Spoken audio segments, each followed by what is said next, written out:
नमस्कार, मी पंजाब हवामान अभ्यासक मुक्काम पोस्ट गुगली धामणगाव तालुका सेलू जिल्हा परभणी। आज आहे 18 जुलै 2024।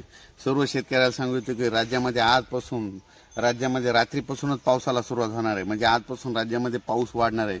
म्हणजे खरं तर उद्यापासून जास्त वाढेल, पण आज बऱ्याच ठिकाणी सुरुवात होणार आहे। म्हणजे 19 जुलै 19, 20, 21, 22, 23 जुलै दरम्यान राज्यात पुन्हा पावसाचा जोर वाढणार आहे। म्हणून हा अंदाज सर्व शेतकऱ्यांना लक्षात येतो। राज्यात इतर परिस्थिती बघितली तर राज्यामध्ये सांगायचं झालं तर 19, 20, 21, 22, 23 दरम्यान राज्यात चांगला जोराचा पाऊस पडणार आहे। ठिकठिकाणी जोराचा पाऊस पडणार आहे। काही ठिकाणी वावणी होणार आहे, कुठं मुसळधार होणार आहे। त्याच्यामुळे हा अंदाज लक्षात घ्यायचा। सांगायचं झालं तर मुंबईच्या सर्व जनतेने एक सतर्क राहण्याचं सांगतो की राज्यामध्ये मुंबई नाशिक या भागामध्ये उत्तर महाराष्ट्राकडे जवळपास 21 जुलै 22 आणि 23 जुलै दरम्यान मुंबईकडे मुसळधार पाऊस पडणार आहे। उत्तर महाराष्ट्राकडे मुसळधार पाऊस पडणार आहे। म्हणून हा अंदाज लक्षात द्यायचा। त्याच्यामध्ये राज्यात सांगायचं झालं तर परत एकदा 25च्या दरम्यान परत एक कमी दाबाचा पट्टा येणार आहे। त्याच्यामुळे 25, 26, 27, 28 दरम्यान जुलै दरम्यान देखील राज्यात चांगला पाऊस पडणार आहे। म्हणून हा अंदाज लक्षात द्यायचा। पण राज्यात आज 18 जुलैपासूनच पावसाला सुरुवात होणार आहे। म्हणून ही अंदाज लक्षात द्यायचा।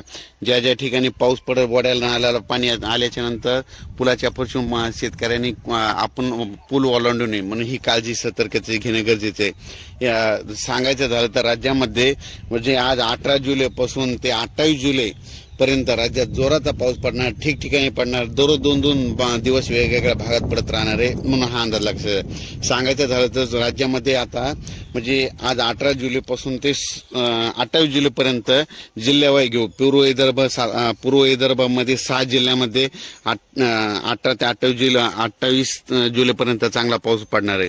त्याच्यानंतर पश्चिम विदर्भाचे 5 जिल्ह्यामध्ये म्हणजे आज 18 जुलैपासून ते 28 जुलैपर्यंत जोराचा पाऊस पडणार आहे। दररोज भाग बदलत पडणार, म्हणून हा अंदाज लक्षात घ्यायचा। त्याच्यानंतर मराठवाड्यामध्ये देखील म्हणजे आजपासूनच बऱ्याच ठिकाणी पाऊस होणार आहे। म्हणजे आज 18 जुलै ते 28 जुलै दरम्यान कोणत्याही गावात त्याच्यातून वंचित राहणार नाही। म्हणजे दोनदा पाऊस येऊन जाईल। म्हणून मराठवाड्यातल्या प्रत्येक गावातल्या लोकांनी लक्षात घ्यायचं। म्हणजे 2दा पाऊस तुमच्या गावाला येणार हे लक्षात